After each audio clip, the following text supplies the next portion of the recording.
y'all, good morning. Welcome to today's video. I have not talked face-to-face on a vlog in quite a while. Just a busier season. I always feel like I have a kid with me and it's just hard to talk face-to-face to the camera and it be somewhat quiet. So we just finished homeschooling in the dining room because our homeschool room, playroom, which is out back, it's actually it's a part of our house that was a porch and the previous owners walled it up, but when they walled it up they did not insulate the porch sunroom, so it's very cold out there. We're having our first cold snap here in Mississippi, so we are homeschooling into this room, but I've been having to carry our stuff back and forth, our few supplies that we have for homeschooling, and I'm going to just in a minute here get all this decor off of our buffet and make room for our homeschool stuff in here. So I've talked before about our homeschool. It's very informal. My kids are ages 4, 3, and 1. Not 3, almost 3. But anyways, they're very young, but they love this time. So really all we focus on is Bible reading, learning scripture, learning hymns, and our treehouse schoolhouse nature study, which is the perfect amount of time for them. It takes us anywhere from 20 to 40, up to an hour if they're really into it that day. Today it took about 30-ish minutes just to sit down, be intentional, just have some one-on-one time with them.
I say morning basket because I intended to do this in the mornings at breakfast, but my kids wake up in stages. My son's the first, then my baby, and then my 2-year-old, almost 3-year-old is like almost an hour later. So we don't ever actually sit down to eat breakfast all at once. Like I would love to. Maybe eventually as they get older we will.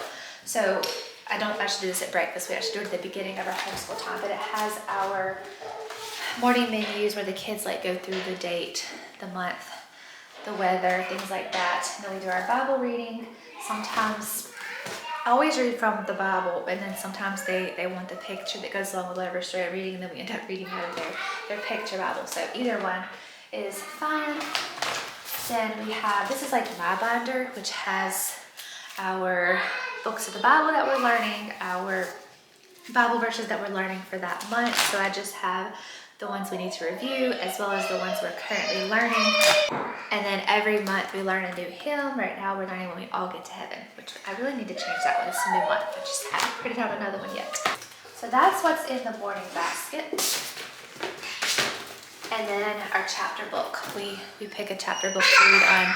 We've been reading Farmer Boy for quite a while because my kids are very young, so we only actually read about a page or two at a time when we're reading, but this has been a good one. They love this book, and there's so many references. Like today, we had our first frost, and we were talking about Almanzo and their snow and where they live and how where they live, it's a lot colder than where we live. And our pond, my son asked if our pond was iced over because we had our first frost, because there's a scene in the book where their pond is iced over. So the Little House on the Prairie series is just the best. I can't wait as my kids get older to read through all of them with them, but this has been fun just to start at their very young ages, and they're so into this book.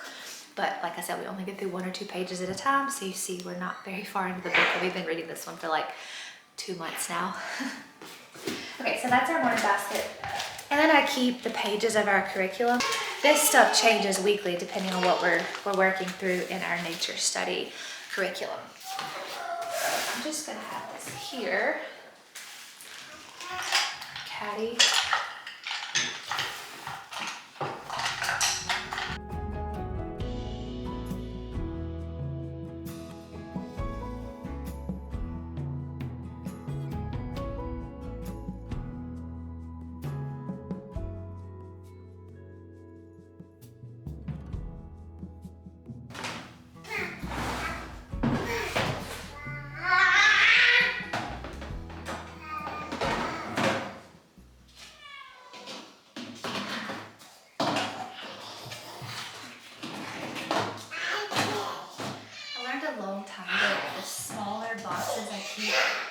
seasonal decor, the less I collect. Because I really like to use more natural decor than a lot of store-bought stuff. So this is the only box I have for my fall decor, and it's worked out great. And then for Christmas, I have like 2 of these that are a little bit bigger, and I used to have like 5. So I found that the less boxes I keep, the better I am at not collecting seasonal decor that I don't even use.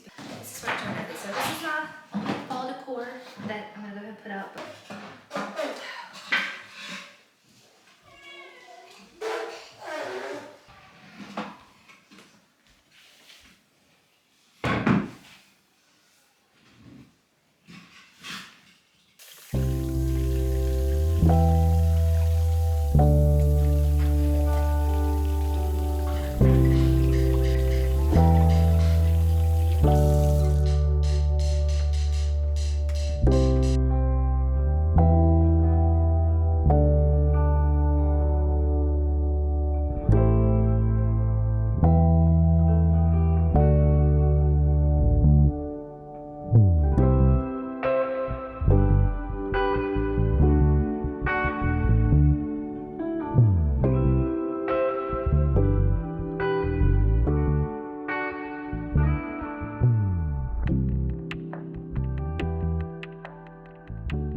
Several videos back, I was trying to figure out a recipe that my husband could have easy on mornings he was going hunting, to like grab and go out the door before I woke up to even think about fixing breakfast. I had a follower suggest that I make some little meat tart. I could ferment the dough, I could use meat in there, cheese. I could have a much heartier little meal for him to take on the go on these early hunting mornings. So that's what we're gonna try out here today. I'm gonna test them out for lunch with the kids. I have some sourdough pie crust that I made yesterday that I'm cutting into little bitty circles with just a regular mouth mason jar. And I have some roast that I cooked last night in the crock pot or Instant Pot. And I made some gravy that the roast is now simmering in. I'm gonna put them in the middle of the little meat tart pies, crimp the edges, and hope these turn out good. We're gonna test them out for lunch, like I said, and I'll let y'all know how this goes. So this is actually super easy. My gravy is nice and thick here with my roast in it. Working with pie crust, you want to work quickly because you don't want it to get too warm because of the butter. So some of this is getting a little warm and it's sticking, but probably gonna chill these last pieces while I put together these little pies so that it's cold again when I go to roll it out. Any kind of pastry pie crust, you want to keep cold as you're working with it.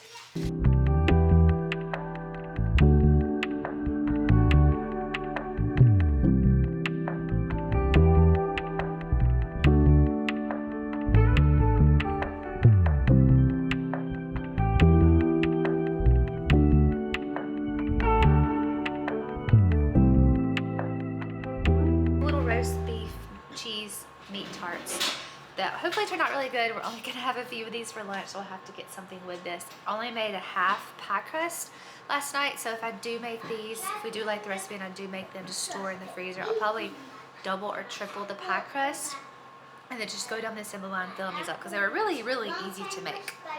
So let's get these in the oven. We'll test these out. Gotta get the youngest to sleep, the older 2 fed because everybody's getting grumpy and hungry.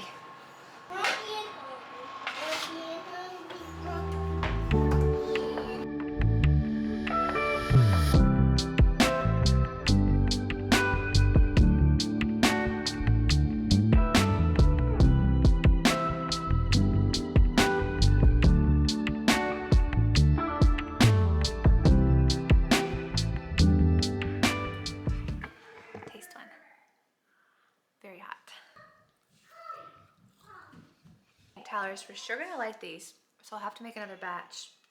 I'll probably start that tonight so I can freeze a batch and see how they thaw out, just popping into the microwave oven for an early morning for him to take with him on the go.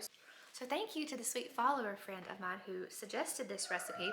I think my kids are gonna like it too because they love anything pie crust, sourdough. Very good. So the kids loved the meat pies for lunch. I'm really craving another one. I wish I had made a bigger batch of the pie crust. So I already have my sourdough out, getting bubbly so I can make another pie crust. Technically you don't need bubbly a sourdough starter for pie crust, but I was low on my starter, so I had to feed it so that I can make more pie crust. One last thing, I haven't been filming vlog style, talking into the camera style videos in quite a while because our house, like I already mentioned, is just loud. There's always a child needing me, and today I remembered why I don't film these videos as often anymore, and I found myself getting very frustrated at my kids because I would be trying to talk or do something and they were just loud, and I was like, wait, there is no need for me to be getting onto my kids. And I wasn't like yelling at them. I was just like, please be quiet, guys. Can y'all keep it down? And I found myself constantly doing that. And I was like, wait, that's not what I want to be doing here. My kids come first before I'm talking to a camera. Not constantly be getting onto them, or they're gonna just dread days when mom films. I don't want them to be like that. So if you heard loudness in the back of my video, I'm not gonna apologize for that, because that is my house. That is real life. That is the realness of motherhood. So I will still film videos like this, but I cannot guarantee that my house will be quiet. I was putting my kids down for quiet time. I apologized to them both and told them I was sorry for fussing at them for being loud when I was trying to film. And they just gave me the biggest hug and just told them that I love being their mom and that I'm so blessed that they're in our home. So I just want to encourage you, if you've had a rough day, a rough week, a rough month with your kids, just apologize. Just tell them how much you love being their mom, how much of a blessing they are to your family. It just, you wouldn't think that little kids, even ages 2 and 4, would even matter to them, but it matters so much. The way their face lights up when they hear these words come from their parent is just beautiful. So I just want to encourage you with that and let you know that the reason that my videos are probably a little louder today is because this is a real home.